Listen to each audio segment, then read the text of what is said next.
Salut à toutes et à tous, c'est Ilyes, j'espère que vous allez bien. On se retrouve aujourd'hui pour une nouvelle vidéo. On approche de la deuxième édition de l'UFC Paris qui se passe le 2 septembre à l'Accor Arena après l'immense succès de la première édition qui a eu lieu l'année dernière en septembre 2022 qui a connu, il me semble, la participation de 5 combattants français. Cette fois-ci, j'ai envie de dire que l'organisation numéro 1 du MMA a mis les petits plats dans les grands puisqu'on aura droit à des combats où 9 combattants français seront engagés. En plus de cela, des combats qui globalement, je trouve, dites-moi si vous êtes d'accord avec moi dans les commentaires, sont beaucoup plus intéressants que les combats de l'année dernière, notamment, je sais pas moi, mais Manon Fiorot, Rosna Mayunas, incroyable. Manon aura donc l'honneur, j'ai envie de dire, d'affronter l'ancienne championne des poids pailles qui monte en catégorie juste pour venir l'affronter en plus de cela chez elle, puisque Manon évoluera évidemment à domicile. On sait que c'est une niçoise, mais bon, vous voyez ce que je veux dire, elle reste française, évolue à Paris, c'est à domicile.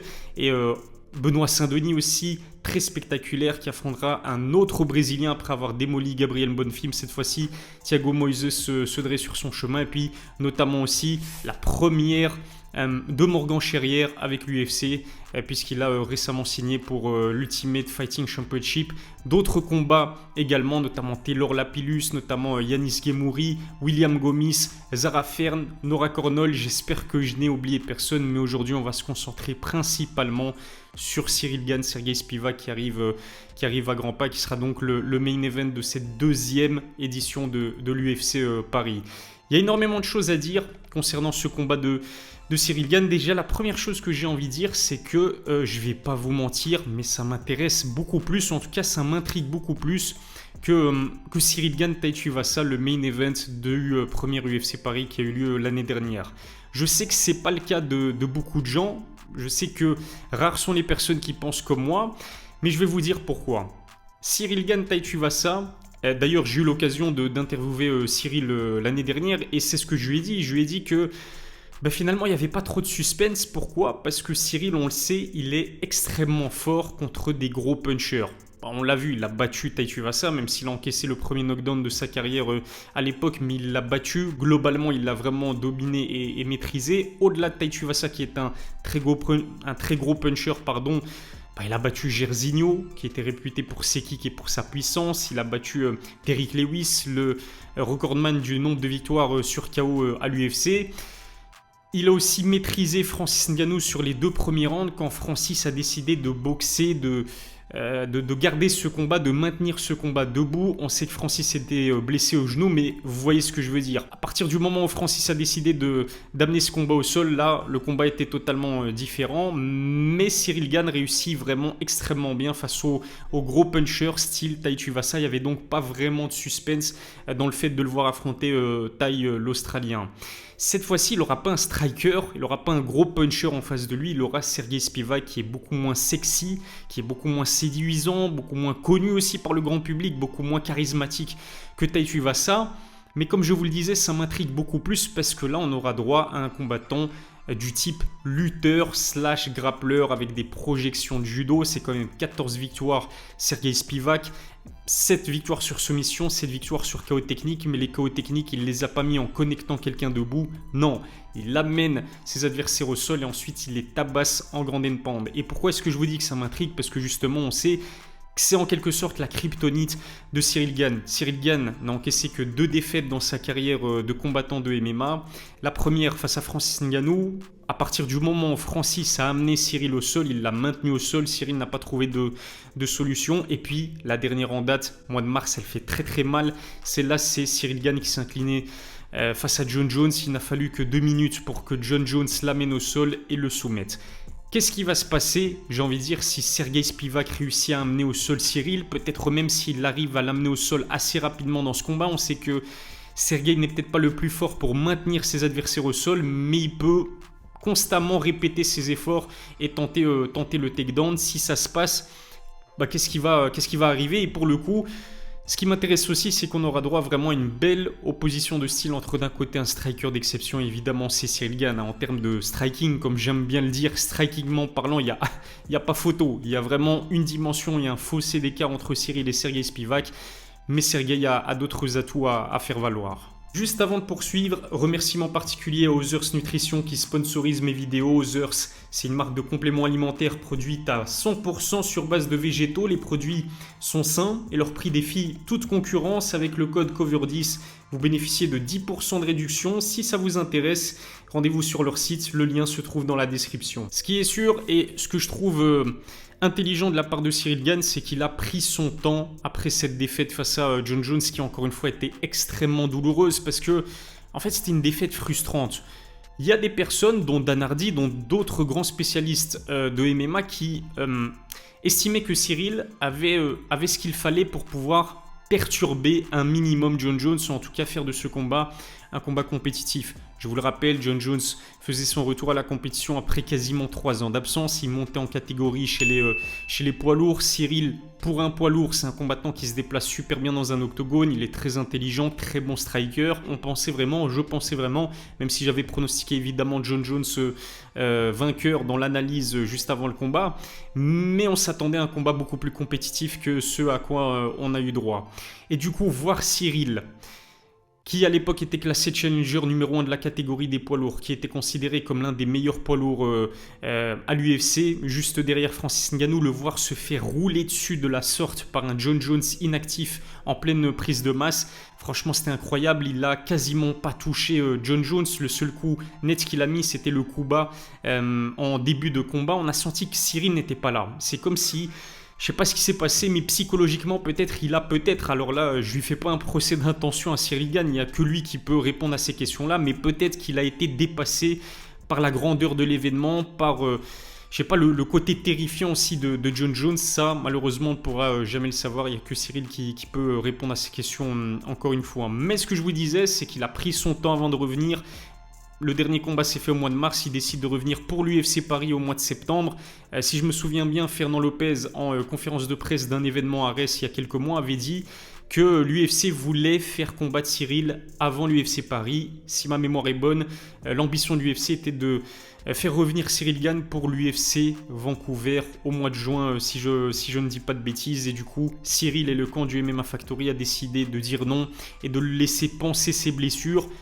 Je trouve que c'est vraiment intelligent parce que l'abattage médiatique, la haine qu'il a subie après cette défaite face à Jon Jones, c'est juste incroyable. En fait, non, c'est fou, c'est même injuste, j'ai envie de dire. Les mêmes qui l'ont élevé au rang de star ont retourné leur veste après cette défaite face à Jon Jones. Les critiques, elles ont été terribles pour Cyril Gane. Alors certes, je trouve que les critiques d'un point de vue sportif pur, elles étaient justifiées parce que Cyril Gane n'a pas existé dans son combat contre Jon Jones. Mais les critiques que je n'ai pas compris, c'est les critiques en fait qui remettent en question sa personnalité, le fait de dire qu'il faisait des cœurs, le fait de dire qu'il est trop gentil, que c'est pour cette raison qu'il a perdu. Je trouve que c'était un petit peu fort et un petit peu exagéré. Par contre, les critiques qui peut-être remettent en question son sérieux dans les entraînements, là je trouve que c'est logique parce que lui-même l'a avoué dans une interview accordée à La Sueur avant son combat contre Jon Jones. C'est quelqu'un, Cyril, qui s'estime être fainéant et qui s'entraîne uniquement quand il a un combat annoncé, ce qui lui a porté préjudice parce que c'était pas un short notice son combat contre Jon Jones, mais il n'a pas eu énormément de temps pour le préparer. Et du coup, le fait d'avoir pris un petit peu de temps avant de reprendre la compétition, ça peut lui avoir fait du bien en fait. L'échec cuisant face à Jon Jones, ça peut être un échec bénéfique en quelque sorte pour Cyril qui s'est remis en question, qui peut-être se prépare de manière beaucoup plus sérieuse. Apparemment, il a repris les entraînements beaucoup plus rapidement qu'à son accoutumée, donc ça c'est très bien. Et il a tout intérêt en fait, il a tout intérêt à être beaucoup plus sérieux dans sa préparation parce qu'aujourd'hui, la catégorie des poids lourds, même si elle est privée, orpheline de son champion légitime qui était à l'époque Francis Ngannou, même si aujourd'hui elle a un nouveau champion, Jon Jones, qui va défendre son titre contre Stipe Miocic, elle est en pleine évolution en fait cette catégorie des poids lourds. Faut se dire que Jon Jones, comme Stipe Miocic, du coup le futur adversaire de Bones, risquent de prendre leur retraite après leur combat au mois de novembre. Mais le problème pour Cyril Gane, c'est que derrière, il y a quand même des challengers qui font énormément parler d'eux. Le premier qui me vient à l'esprit, c'est Thomas Spinal, qui sera d'ailleurs présent à l'UFC Paris parce qu'il veut affronter le vainqueur de Cyril Gane, Sergey Spivak, par la suite. Thomas Spinal, la façon avec laquelle il a pris le meilleur sur Marcin Tybura alors qu'il faisait son retour après une énorme blessure au genou, ça m'a choqué. Et Thomas Spinal, franchement, il est juste incroyable. Moi, il m'impressionne à chacun de ses combats. La facilité avec laquelle il a de remporter ses combats, le fait qu'il soit à ce point complet, il est bon au sol, il est bon debout, il est littéralement terrifiant, il a une énorme confiance en ses capacités. Non, franchement, Thomas Spinal, c'est un problème. Et puis il y a aussi Sergei Pavlovich que Fernand Lopez voulait affronter à l'UFC Paris, sauf que Sergei il est sur un run incroyable alors qu'on sait que malheureusement Cyril en ce moment il en est à 2 défaites sur ses 3 derniers combats. Sergei Pavlovich, 6 combats, 6 victoires d'affilée, 6 victoires sur des KO au premier round. Il est terrifiant, il est gigantesque, il est massif. Pour moi, c'est le meilleur boxeur de la catégorie et de loin. Non, franchement, lui aussi, c'est un problème. Et pour moi, le plus problématique de tous les poids lourds qui commencent à faire parler d'eux pour Cyril, le plus problématique, c'est Jailton Almeida. 14 victoires consécutives que sur finish. Corrigez-moi si je me trompe, mais je pense que Jailton Almeida a terminé tous ses 14 combats sur des finishes. Excellent grappleur. Si Jailton Almeida affronte Cyril Gane et qu'il l'amène au sol, là, il y a vraiment de grandes chances pour qu'il l'emporte sur finish. Là où je veux en venir, c'est qu'avec autant de talent qui commence à éclore dans la catégorie des poids lourds, Cyril n'a pas le droit à l'erreur. Cyril doit absolument, je dis bien absolument, battre Sergei Spivak parce que perdre contre Francis Ngannou et John Jones, oui, ça lui a fait mal évidemment et ça a un petit peu effrité sa hype, on va dire. Mais Francis et John Jones sont des légendes. Francis pour sa part est une légende dans la catégorie des poids lourds, certainement l'un des meilleurs poids lourds de l'histoire de l'UFC. Il a été champion, il est terrifiant, Francis Ngannou. John Jones, absolument pas besoin de dire que beaucoup le considèrent et à juste titre comme le plus grand combattant de MMA de l'histoire. En tout cas, il est toujours dans le top 3, voire dans le top 5 de tous les spécialistes du MMA. Sergei Spivak, c'est pas un combattant du type Francis Ngannou ou John Jones. Déjà, il est classé numéro 7 dans la catégorie des poids lourds, du coup loin de la 2e place de Cyril Gane dans la division des heavyweights. En termes de chiffres, en termes de classement, de ranking, Cyril, il a absolument rien à gagner à affronter Sergei Spivak et j'ai même envie de dire qu'il a presque tout à perdre parce que c'est pas un combattant hypant et parce que c'est un adversaire qui, stylistiquement parlant, encore une fois, risque de lui poser beaucoup de soucis. Victoire obligatoire, en plus il évolue à domicile. S'il venait à perdre pour la première fois de sa carrière, essuyer une 2e défaite consécutive et en plus de cela chez lui à Paris, en sachant à quel point les Français ont été très durs envers leur prodige, j'ai envie de dire, après sa défaite contre John Jones. Une défaite pourrait vraiment remettre en question la carrière, presque j'ai envie de dire, de Cyril Gane, ou en tout cas ses espoirs de remettre la main sur un title shot s'éloigneraient grandement dans cette catégorie des poids lourds. Le combat, comment est-ce que je le vois se faire, en tout cas je l'espère se faire. Je serai derrière Cyril Gane. J'espère qu'il va s'imposer et passer un véritable message à tous ces détracteurs. On l'a vu dans son interview accordée à La Sueur. Il est déterminé. Il est dans un mood un petit peu méchant. Je ne l'avais jamais vu aussi frustré, avec autant d'envie de prouver Cyril Gane. Il a envie de démolir, de passer toute sa frustration sur Sergei Spivak et du coup j'espère qu'il va s'imposer sur finish. On a vu que Thomas Spinal, lorsqu'il a affronté Sergei Spivak, comment il s'y est pris, phase de clinch, un genou, Sergei baisse la garde et là il l'allume avec un gros coup de coude. En connaissant le background de Muay Thai de Cyril Gane, en sachant que au-delà du Muay Thai, mais dans ses combats de MMA, on l'a vu mettre de sacrés coups de genou et des gros coudes aussi. Il est très créatif dans son striking. Ça peut faire mal face à un Sergei Spivak dont la stratégie sera simple, amener absolument Cyril Gane au sol. Je pense que j'ai fait le tour de la question. Dites-moi ce que vous en pensez dans les commentaires. C'est quoi, votre pronostic pour ce main event de l'UFC Paris? Si ce n'est pas encore fait, abonnez-vous à ma chaîne, activez la cloche pour recevoir les notifications, lâchez un pouce bleu, ça fait toujours plaisir. Je vous remercie de m'avoir suivi. Je vous donne rendez-vous très vite pour une nouvelle vidéo. D'ici là, prenez soin de vous.